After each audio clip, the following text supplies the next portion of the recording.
don't be afraid to try. Don't be afraid if you see a position where at least you have 60 to 70% of the requirements apply.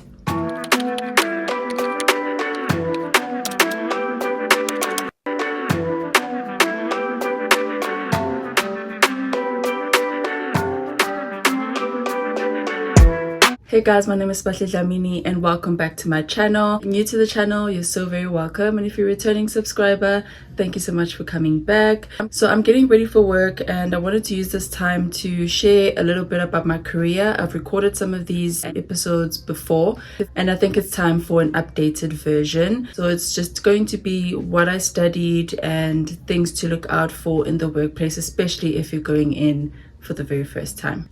So when I do go to work, I like to do a little face beats. I think it's just a little bit of effort, especially because I don't go to the office every day.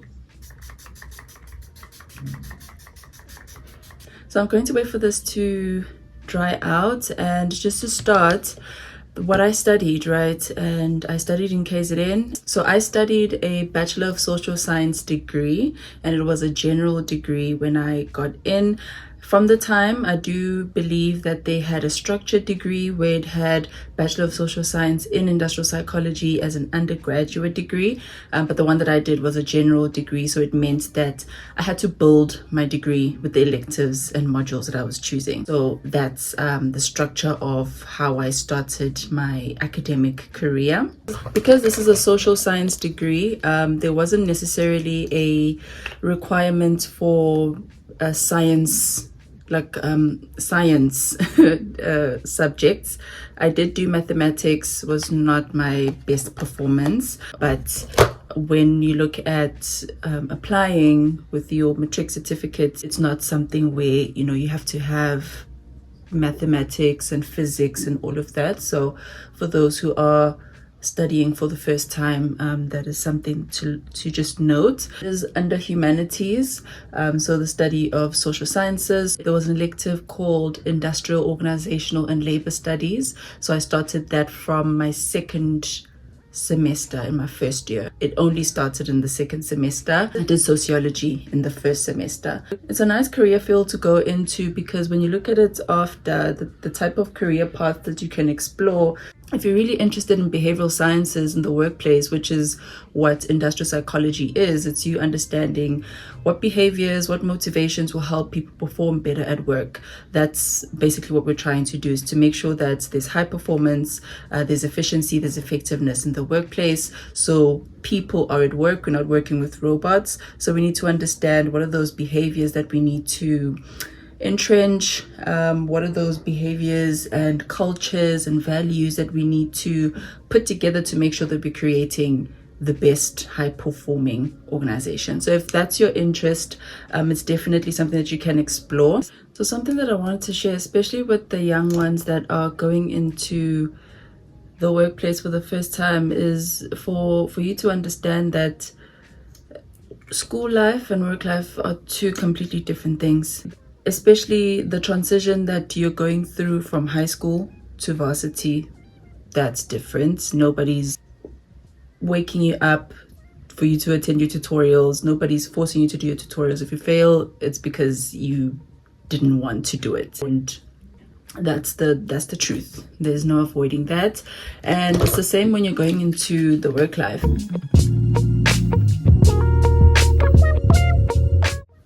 And since I'm always on TikTok, there was this young lady who was basically expressing her disappointment with the amount of money that graduates get paid or interns get paid in the workplace. And the truth of the matter is, there's no, that is the system. That is the system. It is flawed when you think about the expenses that you go through when you're going into the workplace. You need to get to work, you need to have clothes that are appropriate for work. Some people come from families where they have to contribute to the household. So it's a lot of factors that you have to consider. And I think corporations can definitely do better when it comes to looking at the type of packages and the environment that they find themselves in. So those are things that I look at. But also, when you're coming in, you need to understand that you have no leverage. You have no experience.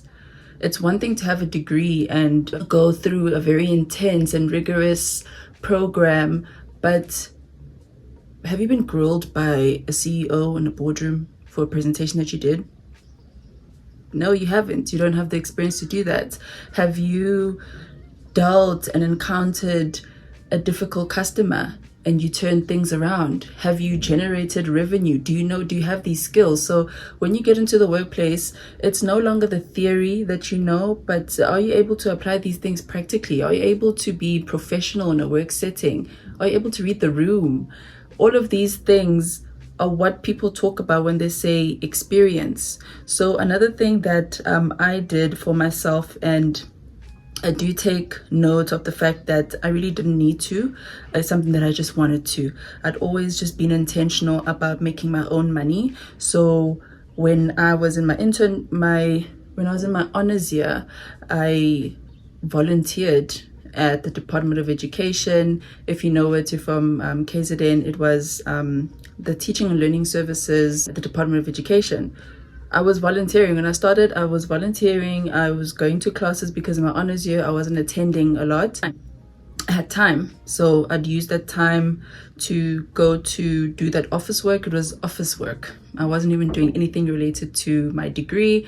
I was doing office work, admin work, drafting minutes, putting presentations together for the inspectors. Like it's what I did, helping with planning events, but it's the experience that I got to be in the work environment, to understand the different personalities at work, the different political power plays that happen in the workplace. So that's what they're talking about. And I do understand the frustration when it comes to like, oh my God, I'm being paid 4K. I got paid 4K. So you make it work. You really make it work. And unfortunately, it's the system that we're in.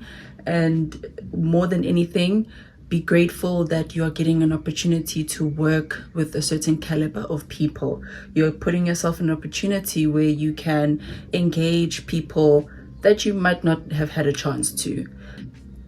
And learning from people who are able to impart really critical skills. Because in my internship, the things that I remember are the conversations that I was having with our senior manager, are the conversations that I was having with different people.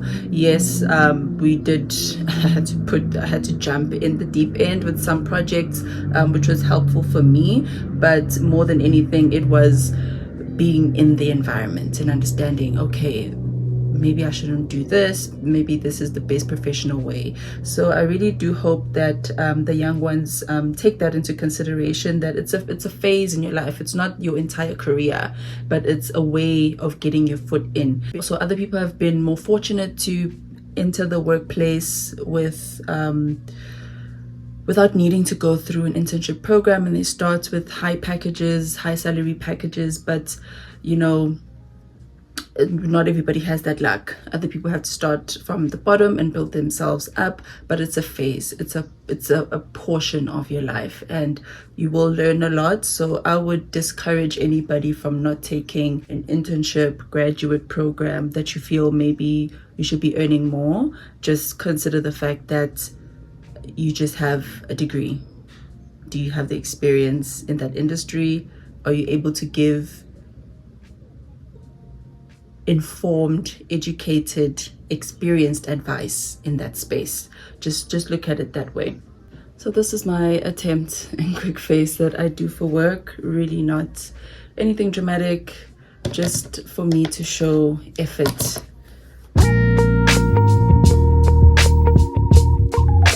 So I'm going to be keeping it simple today. I'll just wear a cute top because it looks like the weather is going to be quite warm today. So we're going to put this on, and my black pants. I do get my pants from Superbalist. I get mango from Superbalist. So these are the pants which I definitely need to get in another color. I think the look will go very well together. So another thing that I wanted to share is that it's really okay not to know what you want to do, especially when you are stepping out of varsity. But I say this to my younger cousins, that in as much as you have, or kids these days have the luxury of having a longer time to decide what they want to do, but you don't have all the time in the world, because nobody wants to be taking care of a 35-year-old who just couldn't decide what they want to do. And some decisions are not easy. Some people find themselves in situations where they wouldn't have necessarily chosen that career path, but they made it work. They found joy in it. They found something that could work for them. So consider that as well. You have time, but you don't have all the time in the world. So that's something that's really, really important. Getting back to the industrial psychology route, so there's a lot of career paths that you can take. There's HR, going into the proper HR professional route. There's change management, which is what I'm in. If you're registered as an industrial psychologist, you can get into psychometric testing, which is a nice niche to get into. It's quite specialized, and it's a great opportunity, I believe. And even other areas, if you do have an interest in marketing, communications, there's a lot of ways where you can start adding to your degree and diversifying your degree.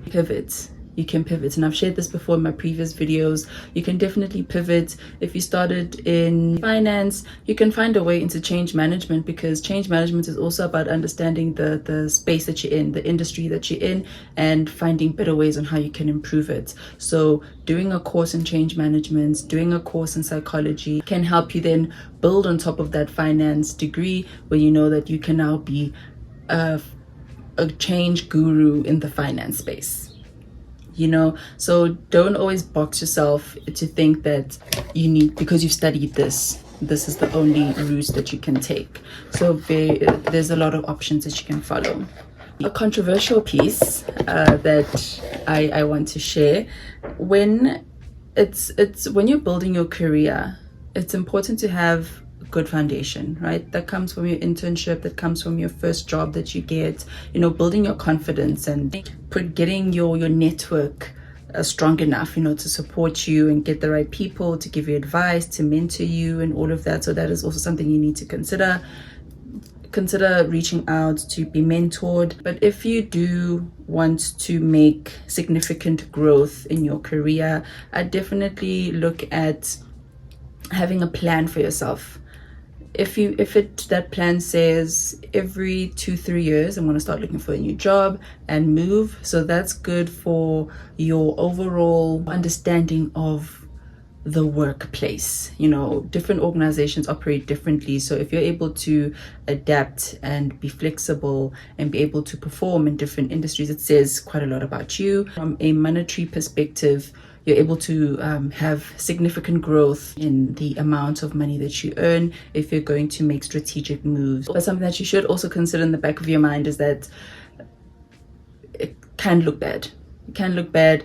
It's less now in the age that we're in, but it can look bad that you're not able to stay in an organization for a long time. So should people actually invest in you? So that is something to consider as well. But do be flexible. Be flexible. A conversation I had with a HR manager, I think it was 2020, where she said, don't look for a job when you actually want to leave.